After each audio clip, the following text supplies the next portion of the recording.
So you're about to spend $2,000, maybe $3,000, maybe even $5,000 on an electric bike. And somewhere in the product description, you saw the words hub motor or mid-drive motor, and you just kind of nodded and kept scrolling. Don't worry, you're not alone. Almost everybody does exactly that. But here's the thing. That one technical detail, that one phrase buried in the specs, is going to determine whether your e-bike is still running strong 3 years from now or whether it becomes the most expensive piece of garage furniture you've ever owned. And the brands? They are absolutely counting on you not knowing the difference. The two camps, what they actually are, all right, let's start at the very beginning because this is important and we're not going to rush it. When you ride an electric bike, something has to actually spin the wheels. That's the motor's job. Simple enough. But where that motor lives on the bike and how it connects to everything else, that is where things get really interesting and honestly where a lot of buyers get completely blindsided. So there are two camps. Camp one is the hub motor. With a hub motor, the motor is built directly into the wheel hub, either the front wheel or the rear wheel. You can actually spot these bikes pretty easily once you know what to look for because the hub of one of the wheels looks noticeably fatter and heavier than a regular bike wheel. The motor sits right there, inside the wheel, and it pushes or pulls the bike forward directly. No middleman, no complexity, just motor wheel, go. Camp 2 is the mid-drive motor. With a mid-drive, the motor is positioned right in the middle of the bike frame, right where the pedals are, which is called the bottom bracket area. Instead of driving the wheel directly, a mid-drive motor drives the chain, so the power flows from the motor through the chain, through the gears, and then to the rear wheel. It works with your drivetrain rather than bypassing it entirely. Now, on the surface, that might not sound like a massive difference. Motor in the wheel versus motor in the middle. Big deal, right? Oh no. No. That difference changes absolutely everything about how the bike rides, how it handles, how long it lasts, how much it costs to fix, and how much fun you actually have on it. Everything. And we are going to get into all of it. The history nobody talks about. Here's a little history lesson that the brands definitely won't put in their marketing emails. Hub motors are actually the older of the two technologies. The concept of a motorized wheel hub goes back much further than most people realize. We're talking the late 1800s. A gentleman named Ogden Bolton Jr. patented a battery-powered bicycle with a hub motor back in 1895. So the next time a brand tries to sell you a hub motor e-bike like it's cutting-edge revolutionary technology, just remember that the basic concept was old before your grandparents were born. Mid-drive motors came along later and took a different approach entirely. The idea of putting the motor at the crank rather than in the wheel started gaining serious traction in the 1980s and 1990s, particularly in Europe and Japan, where bicycle culture was already deeply embedded. Bosch, Shimano, and Yamaha were among the companies that really developed and refined mid-drive technology into what we see today. These are companies that understood drivetrains, understood gear systems, and understood that working with the existing mechanics of a bicycle rather than ignoring them was going to produce a far superior result. So why does history matter here? Because understanding where these two technologies came from tells you a lot about their design philosophy. Hub motors were designed to be simple, self-contained, and easy to bolt onto an existing bicycle without changing much else. Mid-drives were designed to integrate with the bicycle as a complete system. And that philosophical difference, simplicity versus integration, echoes through literally every single thing we're about to discuss. How hub motors really work. Okay, let's get into the actual mechanics of hub motors because the brands love to gloss over this part entirely. Inside that fat wheel hub, there is an electric motor. Throttle on, pedals turning, electricity flows from the battery, motor spins, wheel spins with it. Forward motion achieved. Simple as that. Now there are two main types. Brushed hub motors are older, less efficient, and you really don't want one. Brushless hub motors are what virtually every decent e-bike uses today. Within brushless, you've got geared hub motors, which use internal planetary gears to reduce motor speed down to a useful wheel speed, and direct drive hub motors, which have no internal gears at all. Bigger and heavier, but with fewer parts to eventually fail on you. Here's where the brands suddenly go very quiet. Hub motors have a fundamental leverage problem. The motor pushes the wheel directly, completely ignoring whatever gear the bike is in. Flat ground? Feels fantastic. The moment that road tilts upward, though, the motor just works harder and harder with zero mechanical advantage to help it out. Practically speaking, that means more heat, more battery drain, and on really steep terrain, a hub motor that isn't quietly suffering, it's quietly cooking itself. One more thing brands conveniently skip. A rear hub motor throws your weight distribution off significantly, which affects handling in corners. And if you get a rear flat tire, removing that wheel with all the motor wiring attached is an absolute nightmare. Ask anyone who has done it. Actually, just trust us on this one. How mid-drive motors really work. Now let's talk about mid-drive motors, and I want you to pay attention here because this is where it gets genuinely clever.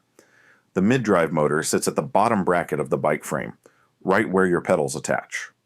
It does not drive the wheel directly. Instead, it drives the crankshaft, which means it drives the chain, which means it works through whatever gear you currently have selected on the bike. This is the key insight that changes everything. Because the mid-drive works through the gear system, it can operate at its optimal RPM regardless of your speed or the terrain. Going uphill? Shift into a lower gear, and suddenly the mid-drive has enormous mechanical advantage. The motor is spinning efficiently, and the gears are doing the heavy lifting of converting that rotation into climbing force. It's the same reason you shift down when you're pedaling uphill manually. Gears multiply your force. The mid-drive gets to use that same multiplication. This is also why mid-drive motors feel so natural to ride. Because the motor is augmenting your pedaling at the crank rather than just shoving the wheel from behind, the power delivery feels intuitive and connected. Experienced cyclists especially tend to love mid-drives for this reason. It feels like riding a bicycle with superpowers rather than sitting on a motorized appliance. Most modern mid-drive systems also include torque sensors rather than just cadence sensors. A torque sensor measures how hard you are actually pushing on the pedals and provides assist proportional to your effort. The result is an eerily smooth, responsive ride that adjusts to you rather than just switching on and off like a light switch. But here's what the brands don't put on the front page of their website. Mid-drive motors put significantly more stress on your chain, your cassette, and your derailleur than a regular bicycle or a hub motor e-bike ever would. You're running motor torque, plus your own pedaling torque, through a standard bicycle drivetrain. That drivetrain was not originally designed for that, so your chain wears faster, your cassette wears faster. And if you don't stay on top of maintenance, you will snap a chain at the worst possible moment on the worst possible hill. Ask me how I know. Actually, don't. It still hurts to think about. The torque will lie. We need to talk about torque numbers because this is where the marketing gets genuinely misleading and buyers get genuinely burned. You will see hub motor e-bikes advertised with peak power ratings of 500 watts, 750 watts, even 1000 watts. Big, impressive numbers. And then you'll see a mid-drive e-bike with a 250 watt motor and think, well, that seems underpowered by comparison. That math seems pretty straightforward, right? Wrong. So spectacularly wrong. Here's the thing about those peak watt numbers on hub motors. They are peak numbers. Peak means the absolute maximum the motor can output for a very brief period, usually just a few seconds, before it has to throttle back to avoid overheating. The sustained, continuous output of that same motor is often significantly lower. A hub motor advertised at 1000 watts peak might sustain only 400 or 500 watts in real riding conditions. Brands know this. They put the big number on the box anyway. Mid-drive motors from quality manufacturers like Bosch, Shimano, Bafang, and Yamaha are rated differently. Their wattage ratings tend to reflect continuous, sustained, real-world output.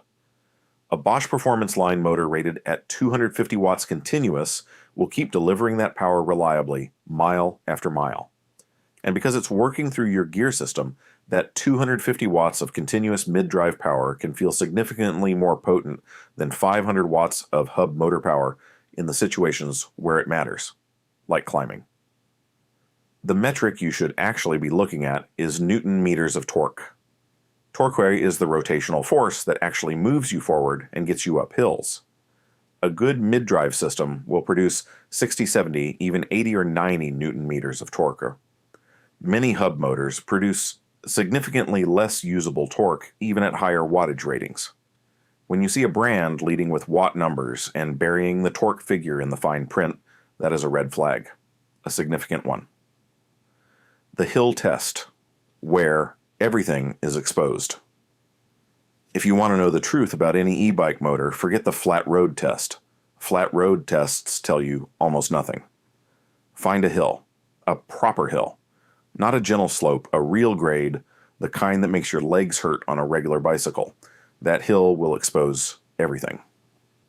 On a hub motor e-bike, here's what happens as you approach and climb that hill. The motor works harder. The current draw from the battery spikes. The motor temperature climbs. If it's a budget hub motor without good thermal management, it may trigger thermal cutoff, which is a polite way of saying it simply stops working and makes you pedal up the rest of the hill under your own power while you question all your life decisions. Even a decent hub motor on a sustained steep climb is going to drain your battery significantly faster than flat ground riding. The motor is simply fighting the gradient with no mechanical assistance from gearing. On a mid-drive e-bike, you shift down before the climb just like you would on a regular bicycle. The motor is now spinning at an efficient RPM with the gears amplifying its output. Power delivery remains smooth and consistent. Battery drain, while still higher than flat ground riding, is considerably more controlled because the motor is working efficiently rather than straining. Temperature stays more manageable. You actually make it to the top without an existential crisis. Mostly. This is also why mid-drive e-bikes are the overwhelming preference for mountain biking, trail riding, and anyone who lives somewhere where the terrain is not completely flat. If your city or your daily route involves real elevation change, this matters enormously. And if a brand is trying to sell you a hub motor e-bike for hilly terrain by pointing at its peak watt rating, refer back to Chapter 5. Battery and range, the hidden connection. Let's talk about range because this is the number that everyone focuses on and the number that is most consistently misrepresented in this industry. Every e-bike brand will give you a range figure. 40 miles, 50 miles, 60 miles. Sounds great. Then you go ride the thing in real conditions and you get maybe half of that and you feel completely deceived. Here's the honest truth about why that happens, and your motor type is a major part of the story. Hub motors, as we discussed, cannot take advantage of gearing. This means on any terrain that isn't perfectly flat, they are working less efficiently than they could be, and that inefficiency comes directly out of your battery. The battery is not bottomless. Every time the motor works harder than necessary because it can't gear down, you are burning through charge faster. Brands calculate their range figures on ideal flat terrain at moderate speeds. Real-world range with hills, stops, starts, headwinds, and a rider who actually weighs something? Much lower. Mid-drive motors, because they work through gearing, maintain better efficiency across the varied terrain. They can extract more miles from the same size battery pack because they are not constantly fighting mechanical disadvantage. This is also why you will notice that many mid-drive e-bikes have smaller battery packs than hub motor competitors, but still deliver comparable or superior real-world range. It is efficiency, not just battery capacity, that determines how far you actually go. There's one more piece to this puzzle that nobody talks about in the brochure. The weight of the motor itself affects range. Hub motors, particularly direct drive hub motors, are heavy. That extra rotating weight in the wheel takes additional energy to accelerate and maintain speed. Mid-drive motors, positioned at the center of the bike, are typically lighter and their weight is better distributed, which means the bike is more efficient to move in the first place. Physics, unfortunately, does not care what the marketing says. Maintenance, the cost. Nobody budgets. For maintenance, the chapter that every brand hopes you skip. Pull up a chair because this is important. Let's start with hub motors. The upside of hub motors from a maintenance standpoint is that the motor itself is largely sealed, self-contained, and relatively trouble-free. There's not much to service inside a hub motor, and for basic flat road urban riding, you could own a hub motor e-bike for years without the motor ever giving you serious trouble. That is genuinely true and genuinely a selling point, but here's where it gets complicated. Because the motor is in the wheel hub, any work that involves that wheel becomes considerably more involved. Getting a flat tire on the rear wheel of a rear hub motor e-bike means disconnecting the motor cable, dealing with the torque arm, managing the extra weight of the motorized wheel, and then getting everything back together correctly. It's not impossible. It is deeply annoying, and if you take it to a regular bike shop that isn't familiar with e-bikes, you may pay a very uncomfortable labor bill for what should be a 20-minute job. Mid-drive motors have a different maintenance story. The motor itself, from reputable manufacturers, is generally very reliable and well sealed. Bosch mid-drive units in particular have an excellent track record for longevity. Wheel maintenance is also much simpler since there's nothing unusual about either wheel. A flat tire on a mid-drive e-bike is just a regular flat tire repair. Great. But the drivetrain. Oh, the drivetrain. Mid-drive motors chew through chains, cassettes, and chain rings at a rate that will genuinely surprise you the first time you experience it. Where a regular cyclist might replace a chain every 1,500 to 2,000 miles, a mid-drive e-bike rider might be replacing that chain every 800 to 1,000 miles, depending on riding style and terrain. That adds up. Chains cost money, cassettes cost more money. If you let a worn chain run long enough on a worn cassette, you then need a new cassette too, and suddenly you're having a very unpleasant conversation with your wallet. The honest maintenance budget for a mid-drive e-bike needs to include regular drivetrain replacement as a routine cost, not a surprise cost. Plan for it, budget for it, and stay on top of it. Don't wait until the chain snaps. Who should actually buy? What all right? Let's cut through all of it and get practical because ultimately that's what matters. Who should actually buy a hub motor e-bike and who should actually buy a mid-drive? Hub motors are genuinely excellent for urban commuters who ride primarily on flat to mildly rolling terrain. If you live somewhere like the Netherlands, which coincidentally is one of the biggest e-bike markets in the world and also happens to be almost entirely flat, funny how that works. A hub motor is perfectly sensible. Hub motors are also great if you want a simpler, lower maintenance system and you're not pushing the bike to its limits on aggressive terrain. They are typically more affordable at the entry level, which makes them accessible to more buyers. They are also great for throttle-only riding, if that's your preference, since hub motors respond well to direct throttle control. If you are a casual rider, a city commuter, someone returning to cycling after years away, or someone who genuinely does not encounter significant hills in daily riding, a quality hub motor e-bike at a reasonable price point is a perfectly rational choice. Don't let anyone make you feel like you're buying an inferior product just because it has a hub motor. Context matters. Mid-drives are the right choice when terrain gets serious. If you live in a hilly or mountainous area, if you want to ride trails, if you want a bike that feels natural and connected rather than mechanical and assisted, and if you are willing to spend a bit more upfront and stay on top of drivetrain maintenance, a mid-drive is going to give you a fundamentally superior experience.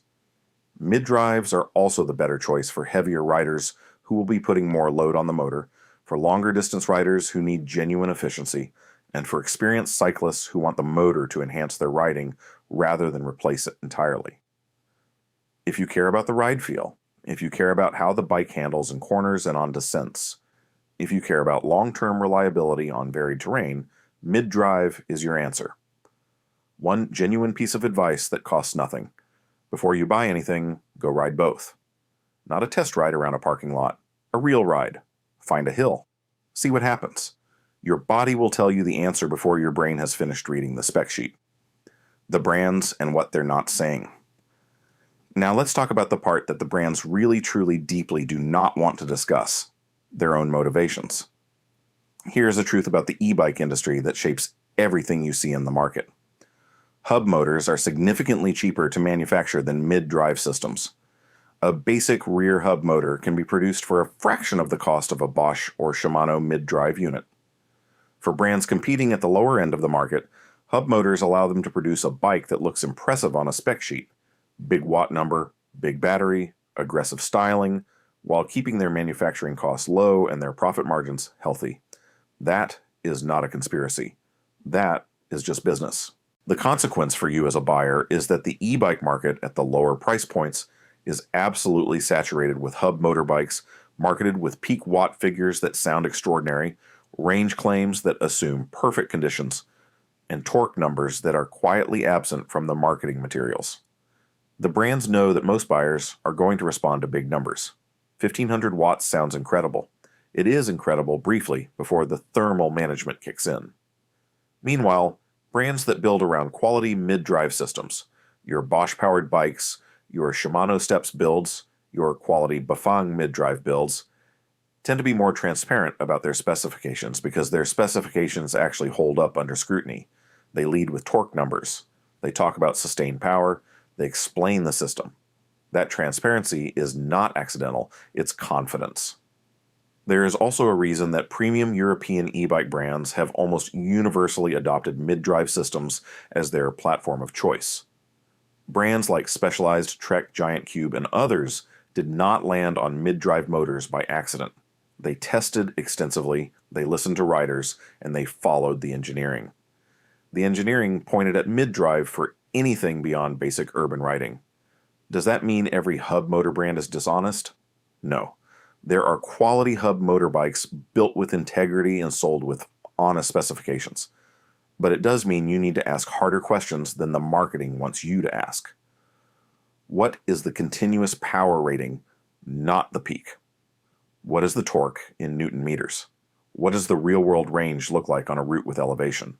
How accessible is the rear wheel for maintenance?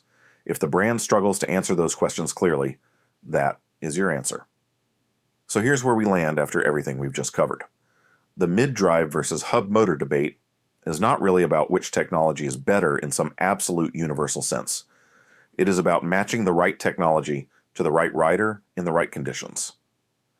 Hub motors are simpler, cheaper, and perfectly adequate for flat urban use. Mid-drives are more sophisticated, more efficient on varied terrain, more natural to ride, and more expensive in both upfront cost and drivetrain maintenance. Both of those things can be true simultaneously. What the brands won't tell you is that the choice between these two systems is probably the most consequential decision you will make when buying an e-bike. More consequential than brand, more consequential than color, more consequential than whether it has a throttle or a display with 17 menu options. Get the motor type right for your actual life, your actual terrain, and your actual riding habits, and almost everything else will follow. The one question we want you to walk away with, the one question to ask before you hand over your money, is this: does this motor work with the terrain I actually ride, or does it just look good in the product photos? Because that question, the one the brands hope you never think to ask, is the one that will save you from an expensive mistake and get you onto an e-bike that genuinely changes how you move through the world. If you found this useful, hit the like button and subscribe. We do this kind of deep dive regularly, and trust us, there is a lot more the industry hasn't told you yet.